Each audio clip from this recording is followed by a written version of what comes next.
So we got Kumar Vishwas, top Aam Aadmi Party leader. He was at that press conference sometime back. Kumar Vishwas जी, धन्यवाद programme में आने के लिए। अभी थोड़ी देर पहले आपका प्रेस कॉन्फ्रेंस चल रहा था, उसको लाइव दिखा रहे थे। तो पहला सवाल यह है कि ये बहुत कंफ्यूजन है। योगेंद्र यादव और प्रशांत भूषण कह रहे हैं उन्होंने रिजाइन नहीं किया है, आप कह रहे हैं रेजिग्नेशन एक्सेप्ट हो। समझ में नहीं आ रहा है लोग। पिछले 15 दिनों से बातचीत चल रही थी और मैं व्यक्तिगत रूप से बहुत कोशिश में था कि चीजें खराब तरीके से ना हो। अगर होना भी है, अलग भी होना है तो बड़े डिसेंसी के साथ अलग हों, एक अच्छे से आप लोग विदा हों, अलग अलग काम कर लें अगर नहीं कर पा रहे हैं। लेकिन 17 तारीख को उन्होंने एक मेल भेजी थी जिसमें उन्होंने कहा था कि ये 5 बातें मान ली जाए तो हमारा रेजिग्नेशन इसे माना जाए। और वो हमने इसलिए नहीं दिया था बाहर, इन लोगों ने इसलिए नहीं दिया था क्योंकि बातें चल रही थी। वो 5 बातें अगले दिन एक पीएसी करके और बात मान ली गई और पीसी कर दी गई। उसका स्वागत भी योगेंद्र भाई ने कहा। उन्होंने कहा ये वॉलंटियर्स की जीत है, ये जो बातें मानी गई हैं सब वॉलंटियर्स की जीत है। उसमें एक ऐसी बात भी थी जो बड़ी खराब थी जिसमें मेरा व्यक्तिगत ऐतराज भी था कि ये तो नहीं मानी जानी चाहिए। क्योंकि अरविंद का जो वो सो कॉल्ड लिस्टिंग था उस पर योगेंद्र भाई ने खुद ने अपने फेसबुक पे लिखा था कि ये तो बकवास लिस्टिंग है, इसका कोई मतलब ही नहीं, अरविंद को फालतू घेरने की कोशिश की जा रही है। उन्होंने कहा था इसकी भी जांच कराई जाए लोकपाल से। तो हमने वो भी मान लेते कि चलिए भाई, लोगों ने कहा चलिए ये भी मान लेते हैं। पर आज ज्यादा बात बिगड़ गई और वो बात वहां नहीं पहुंच पाई। ये दुखद है और ये पार्टी के चाहने वाले, पार्टी के समर्थक के लिए खराब समय है और मुझे उम्मीद है कि हम इससे बाहर आएंगे, पार्टी इससे बाहर आएगी। कुमार विश्वास जी, अरविंद को हटाने की बात जो चल रही थी लगातार वो मानने योग्य नहीं है। कुमार विश्वास जी ये बारे में जो उन्होंने पिछली एनी में कहा था जी, वो भी मानने योग्य नहीं। कुमार विश्वास जी, ये बात आपसे पूछना चाहूंगा कि इसकी गारंटी जरा हमको समझाइए, क्योंकि अंदर की बात लोगों को पता नहीं है।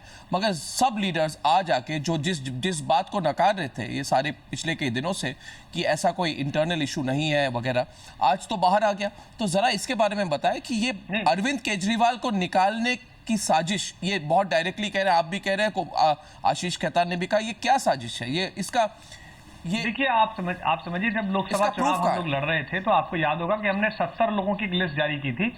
सबका मन था कि इन 70 लोगों के खिलाफ चुनाव लड़ा जाए, लेकिन शांति भूषण जी ने कहा और प्रशांत जी ने, योगेंद्र जी ने, सबने कहा कि नहीं, 400 जगह लड़िए, देश इंतजार कर रहा है। लड़े, हारे, बुरी तरह से हारे, जमानत जब्त हुई, वापस लौट के आए।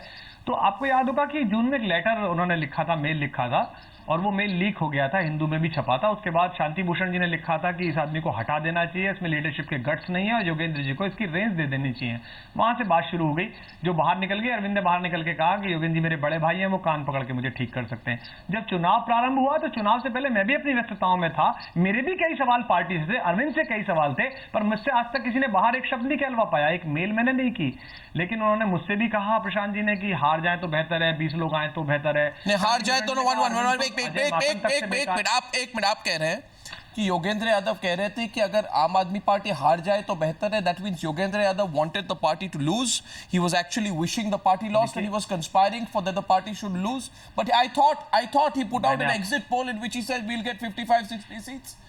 ही was saying something else to us publicly. चुनाव से पहले आप थोड़ा कोड ठीक कर लीजिए। चुनाव से पहले मैं आपको बता रहा हूं, प्रशांत भूषण जी ने ये कहा, योगेंद्र जी ने नहीं कहा, प्रशांत भूषण जी ने कहा, मैं चाहता हूं कि 19-20 सीट आए, अरविंद भी सीखे पॉलिटिक्स, नेता प्रतिपक्ष बने, योगेंद्र पार्टी संभाले, वो देश भर में विस्तार करें। चलते चुनाव में शांति भूषण जी ने कहा अरविंद केजरीवाल तो अजय माकन तक से बेकार है, बिल्कुल खराब है, वो जीतने लायक आदमी नहीं है, जबकि पूरा देश लगा हुआ था। ऐसे समय में जब चुनाव निबट गया, उसके बाद जब पहली एनी हुई उसमें शांति भूषण जी तो नहीं थे, लेकिन प्रशांत भूषण जी, जिनसे मुझे बड़ी उम्मीद थी, उन्होंने बड़े चिल्लाकर कहा कि ये केजरीवाल क्या लगा रखा है, 5 साल केजरीवाल क्या होता है, करोड़ों रुपए आपने एक आदमी के चेहरे पे खर्च कर दिए, ऐसे पार्टी नहीं चलेगी। इससे हम लोग बड़े स्टंट थे, पर मुझे लगा कि शायद इनको नाराजगी है। और उसके बाद लगातार ये बात होती रही कि अरविंद केजरीवाल को संयोजक पद से हटाइए और संयोजक के पद पे योगेंद्र यादव को बिठाइए। इस बीच में बहुत सारे फार्मूले निकले। उन्होंने कहा कि हरियाणा दे दिया जाए, हमने कहा चलिए। उन्होंने कहा कि किसान आंदोलन हम लीड करेंगे, योगेंद्र भाई ने कहा, मैंने कहा करिएगा, मैं भी गया मिलने उनसे। फिर उन्होंने कहा हम 2 लोग बाहर निकलते अजीब से लगेंगे, तो मैंने प्रस्ताव दिया जिसको वो स्वीकार भी कर रहे हैं। मैंने कहा कि मैं national council, national executive, spoke person, तीनों से इस्तीफा देकर आपके साथ आने के लिए तैयार हूं, ताकि आपको अजीब सा न लगे। संजय सिंह ने भी समर्थन किया, उन्होंने कहा मैं भी देने को तैयार हूं। आज उन्होंने 7 नाम भेजे थे कि इनको नेशनल एग्जीक्यूटिव में ले लीजिए। कुमार विश्वास जी, सॉरी मैं आपको इंटरप्ट कर रहा हूं। तो क्या मैं समझना चाहता हूं, लोग ये समझना चाहते हैं, what is the issue? The issue is it the issue that Arvind Kejriwal does not want somebody else who is his equal, or somebody who can be his challenger, or 1 minute, let me just complete. Or was Yogendra Yadav wanting to be the official number 2, because there is no official number 2? What? Obviously, Kumar Vishwas, obviously एक power struggle तो था अंदर। एक power struggle तो बन रहा था। देखिए पावर स्ट्रगल तो है ही, अगर वो ये कह रहे हैं कि क्या होता है ये केजरीवाल। दिल्ली में आप अरविंद केजरीवाल के चेहरे पर चुनाव लड़े तो आप अरविंद केजरीवाल ही कहेंगे। ये तो नहीं कह सकते हमने नारा लगाया 5 साल केजरीवाल, तो हम ये तो नहीं नारा लगा सकते थे कि फिर से योगेंद्र यादव, या 5 साल प्रशांत भूषण, या 5 साल कुमार विश्वास, दिल्ली की है एक ही आस कुमार विश्वास, ये तो नारा नहीं लगा सकते हम। जिसके चेहरे पर चुनाव लड़ रहे हैं, जो राष्ट्रीय संयोजक, उसी का तो नारा लगाएंगे। भारतीय जनता पार्टी ने मोदी जी का चेहरा इस्तेमाल करा। अब पंजाब में जाएंगे, वहां जो हमारा सीएम कैंडिडेट होगा उसका चेहरा इस्तेमाल करेंगे अरविंद के साथ और बाकी लोगों के साथ। तो इसका मतलब कहीं ना कहीं ये बात लगातार थी और इस पर पार्टी सहमत नहीं है कि भाई अरविंद को हटाया जाए। 44 सीट दिलाने वाले राहुल गांधी पर कोई प्रश्न नहीं उठा रहा है, 67 सीट दिलाने वाले अरविंद केजरीवाल के नेतृत्व पर आप सवाल उठा रहे हैं। तो आप अंदर उठा लीजिए अगर उठाना है, लेकिन बार बार बाहर जाके आप कहेंगे और कहेंगे यही हमारा मुद्दा है, तो फिर काम नहीं चल पाएगा। यही हमारा मुद्दा है, कब कहा सभी लोग बहुत अच्छे हैं, ये काम बात करने वाले, फिर से सवाल अलग-अलग काम कर सकते हैं। यही मुद्दा है जो आपने कहा कि the basic issue is basically about the fact that Yogendra Yadav and Prashant Bhushan don't like the focus on Arvind Kejriwal and don't want to accept him as a supreme leader of the party, right? Now what is happening is Kumar Vishwas, every time you and I have come on the program, we have fought on various issues. I have disagreed with you on several issues, and many of these disagreements have been over the fact that I have also said there are internal problems in the party and you have said these are things that you make up in the media, etc. That's all right. Today I am getting a feeling that when you were telling me and when all of you were telling me these are all things made up in the media, you also knew that these things are right, but you were basically keeping a united face to the Delhi elections. I can understand it's a good strategy. You have to remain united, at least publicly. But so basically this problem was brewing for a long time. ये कई दिनों से ये बात एक तरह से देखिए मुझे याद है वो दिन अर्नब गोस्वामी जी कि आप एक न्यूज़ एंकर की तरह काम करते थे, लेकिन आज अंग्रेजी मीडिया का एक बहुत बड़ा हिस्सा आपने घेरा, यहाँ तक कि हिंदी दर्शक भी आपको जानते हैं, आप पे स्पूफ तक बनाए जाते हैं, आपकी लोकप्रियता का हिस्सा है। कोई भी व्यक्ति जब शीर्ष पर पहुंचता है तो अपनी तपस्या से पहुंचता है, अपने काम से पहुंचता है। इस आंदोलन के शुरू होने से पहले युवाओं में मैं अरविंद से ज्यादा लोकप्रिय था, लेकिन आज अरविंद मुझसे बहुत ज्यादा लोकप्रिय है, क्योंकि अरविंद का कमिटमेंट, अरविंद की तपस्या मुझसे ज्यादा है। जो अरविंद छोड़ सकता है वो मैं नहीं छोड़ सकता। मैं घड़ियां ठीक से तय करता हूं, मैं कपड़े ठीक से तय करता हूं, अरविंद तय नहीं करता। उसने मुख्यमंत्री पद की शपथ ली तो उसी 5 रुपए के पेन से साइन कर लिया। उस जैसी तपस्या कर लीजिए, 4 डिग्री सेंटीग्रेड में सड़क पर सो जाइए किसी बहन के लिए, उसके बाद अरविंद केजरीवाल के सामने आ जाइए। मैं भी तो अन्ना आंदोलन के समय 10वें नंबर का नेता था। आपने अन्ना आंदोलन के समय कहा someone point standing on the dice saying this thing. आप मुझे जानते भी नहीं थे मैं कौन हूं, लेकिन मैंने मेहनत की, मैं कार्यकर्ताओं में गया, मैं आपके चैनल पर आया, बात की, आप मुझे पहचानने लगे और आपने रिकॉग्नाइज करके कहा बहुत अच्छा बोलते हो कुमार। तो आप काम करिएगा और आगे पहुंच जाएंगे। इसमें ईर्ष्या करके मैं क्या करूंगा कि अरविंद केजरीवाल हटने चाहिए, एक आदमी पे फोकस क्यों है?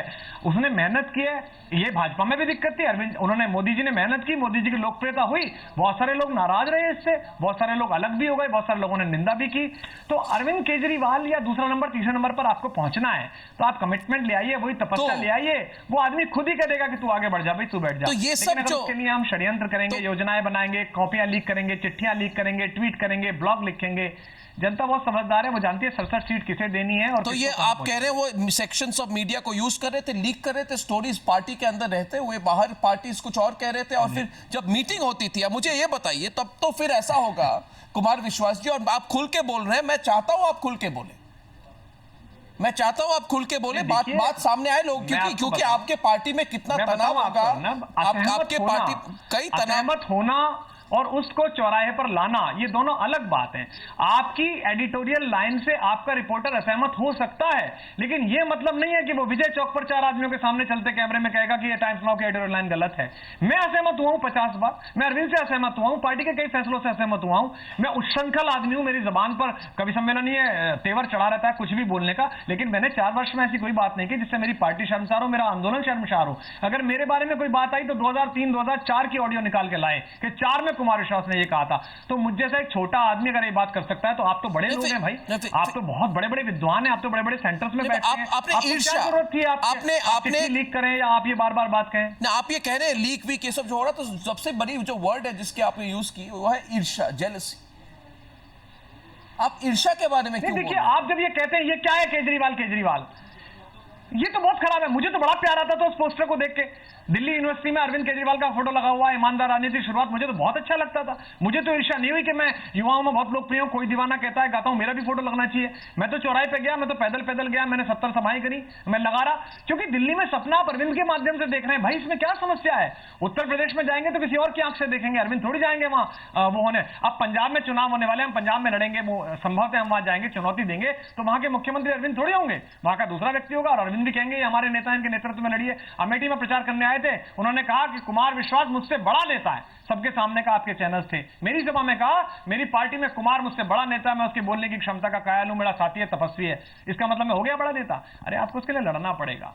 आप ये क्यों कहते हैं कि ये क्या है केजरीवाल पे? अरविंद केजरीवाल क्या है? अच्छा, एक सवाल है जो मैंने कहा कि मैं जिस अरविंद केजरीवाल को पहले जानता था वो आके बोलते थे, खुल के आगे बोलते थे, ये इस तरह की राजनीति नहीं करते थे कि पीछे से रहे और कोई उनके लिए कहे। कुमार विश्वास बोल रहे हैं, बहुत अच्छा बोल रहे हैं उनके लिए, आशुतोष अच्छा बोलते हैं। प्रेस कॉन्फ्रेंस में संजय सिंह ने काफी आक्रामक तरह से रिस्पॉन्स दिए जब वहां पे संवाददाता उनको पूछ रहे थे, मगर अरविंद केजरीवाल कहां पे? अगर एक बात तो ये साफ हो चुकी है कुमार विश्वास जी की एक लड़ाई है आम आदमी पार्टी के अंदर, इसका आगे जाके क्या होगा वो देखेंगे। मतलब ये लड़ाई हो रही है, एक तरफ अरविंद केजरीवाल है, दूसरी तरफ ये योगेंद्र यादव और प्रिंसिपल योगेंद्र यादव और प्रशांत भूषण। तो अरविंद केजरीवाल सामने आके क्यों नहीं बोल रहे लोगों से कि उनके फीलिंग्स क्या है? केजरीवाल भी बोलते रहे हैं। कहाँ है अरविंद केजरीवाल भी बोलते रहे, वो बोलेंगे, नेशनल काउंसिल में बोलेंगे, नेशनल एग्जीक्यूटिव में बोलेंगे, वो टाइम्स नाउ में क्यों बोलेंगे बताइए? टाइम्स नाउ में नहीं तो टाइम्स नाउ में नहीं तो कहीं और बोले, पब्लिक फोरम में बोले, ट्वीट करें। नेशनल एग्जीक्यूटिव में बोलेंगे ना, नेशनल काउंसिल में बोलेंगे, नेशनल एग्जीक्यूटिव में कांग्रेस लीडर्स ऐसी बात करते हैं। में रो पड़े थे, नेशनल एग्जीक्यूटिव में हाथ जोड़ के कहा था भैया मैं मोदी से लड़ सकता हूं, राहुल गांधी से लड़ सकता हूं, गडकरी जी से लड़ सकता हूं, मैं प्रशांत जी आपसे नहीं लड़ सकता, योगेंद्र जी मैं आपसे नहीं लड़ सकता, मेरा इस्तीफा रख लीजिए, आप लोग चलाइए, मैं जैसे आप कहेंगे वैसे काम करूंगा। सबके सामने रोए थे, 50 लोग उस दिन नेशनल एग्जीक्यूटिव में थे, स्टेट के लोग भी आए हुए थे, और उसके बाद वो उठकर चले गए रोते हुए। उनको कम लोगों ने देखा था उस योद्धा को, उस समय कहते थे कि हाँ भाई ठीक है हटाओ इसको, हम खुद ही इस्तीफा दे दिया था। तो वहां बोलेंगे, लेकिन यहां क्यों बोलेंगे?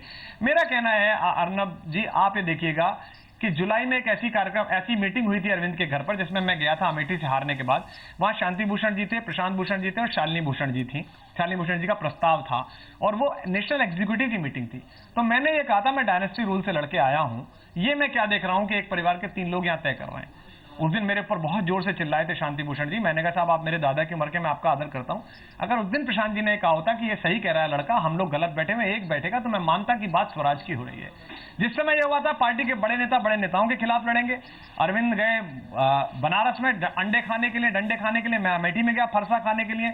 योगेंद्र भाई से कहा आप दीपेंद्र हुड्डा के सामने लड़िए, बोले नहीं मैं गुड़गांव लड़ूंगा और वहां 2 लाख तो कम से कम हमारे नियमित कार्यकर्ता ही है, मैं तो वहां से लड़ूंगा। हमने कहा ठीक है। तब कहां चला गया था स्वराज के हिसाब से मान लेते। तो मेरा कहना यह है कि स्वराज की अवधारणाएं अपने हिसाब से यूज मत करिए।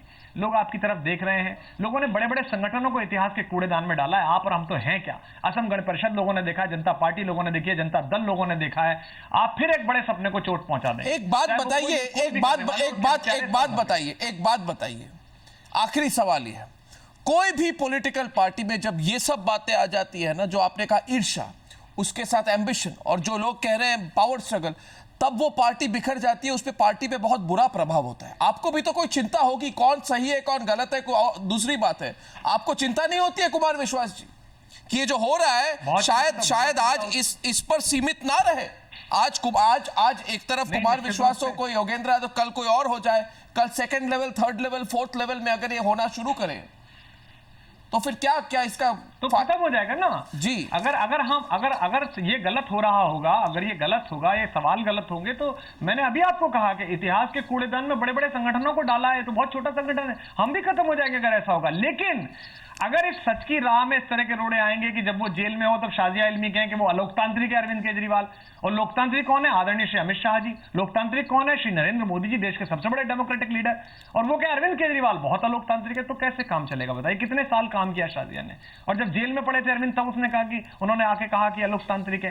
तो मुझे लगता है कि संघर्ष शायद ईश्वर परीक्षा ले रहा है, घर से ले रहा है, बाहर से ले रहा है। चलते चुनाव में एक हमारे बड़े नेता कह रहे हैं कि हार जाए तो बेहतर है, 22 सीट आए तो बेहतर है, ताकि आखिरी सवाल आपने, उन्होंने वो कह रहे हैं हमने रिजाइन नहीं किया, अभी अगर कहते रहे हमने रिजाइन नहीं किया तो क्या होगा? क्या आप उनको निकाल 28 को राष्ट्रीय कार्यपरिषद नेशनल काउंसिल तय करेगी कि अरविंद केजरीवाल को हटाने के बारे में जो उनका प्रस्ताव है कि वो हटाए जाने चाहिए। इस पर नेशनल काउंसिल सहमत है या नहीं है। देश भर के वॉलंटियर अगर ये चाहेंगे कि अरविंद केजरीवाल ने बहुत बड़ा अपराध किया 67 सीटें जीतकर लड़ाई करके, तो उन्हें हटा देना चाहिए, तो वो हटा दें। और देश के कहाँ कहा है उन्होंने कि उनको हटाना चाहिए? कहाँ कहा है उन्होंने? अरे नेशनल एग्जीक्यूटिव में उन्होंने कहा, नेशनल एग्जीक्यूटिव में सबके सामने कहा, उसी का प्रचार चल रहा है। 27 तारीख की मीटिंग चल रही है, फेसबुक पर, ट्विटर पर इसका बाकायदा प्रचार चल रहा है। ऑफिशियली तो नहीं कहा, हटाइए, योगेंद्र भाई को इस पद पर बिठाइए। ऑफिशियली तो नहीं कहा उन्होंने। ऑफिशियली अंदर बैठ के सबके सामने कहा कि क्या है केजरीवाल, 5 साल केजरीवाल क्या होता है। और आपने एक चेहरे के ऊपर करोड़ों रुपए खर्च कर दिए। बड़े गुस्से में थे वो, आवेग में थे। तो इसका मतलब वो कहना चाहते हैं कि चेहरा हटाइए। और उस पर कुमार विश्वास जी, मैं चाहूंगा, आप कहेंगे नेशनल एग्जीक्यूटिव में बात होगी, मैं चाहूंगा कि आप अच्छा बोलते हैं और शायद आप योगेंद्र यादव जी के साथ इस बात पर अगर डिबेट करना चाहें तो शायद न्यूज़ार में आने के बारे में आप दोनों को मैं इनविटेशन दूंगा। आप सोच लीजिए, अगर लोगों को अच्छा लगेगा कि ओपनली बातचीत। नहीं, मैं आपकी इस विचार प्रक्रिया का स्वागत करता हूं अर्नब, लेकिन मैं जानता हूं कि घर की बात जब चौराहे पर आए तो वो बहुत खराब होती है। मैं आज की डेट में भी योगेंद्र यादव जी की शालीनता का, प्रशांत भूषण जी के जो योद्धापन है उसका बहुत आदर करता हूं। मैं तो बहुत सामान्य छोटा व्यक्ति हूं, मैं तो इन सबसे पीछे आया हूं, मैं तो सीख ही रहा हूं। लेकिन अगर यही राजनीति है, यही स्वराज है, तो मेरे लिए बहुत दुखद पल है। और मैं उम्मीद करता हूं कि अभी भी उम्मीद वाले लोग बचे रहेंगे। अरविंद केजरीवाल, उनकी सरकार, आम आदमी पार्टी कुछ ऐसा करके दिखाएगी लगातार कि लोग भरोसा करेंगे कि सच की लड़ाई किधर थी। जी, it's very interesting. It's a free for all in the Aam Aadmi Party tonight. Kumar Vishwas, बहुत बहुत धन्यवाद। Thank you.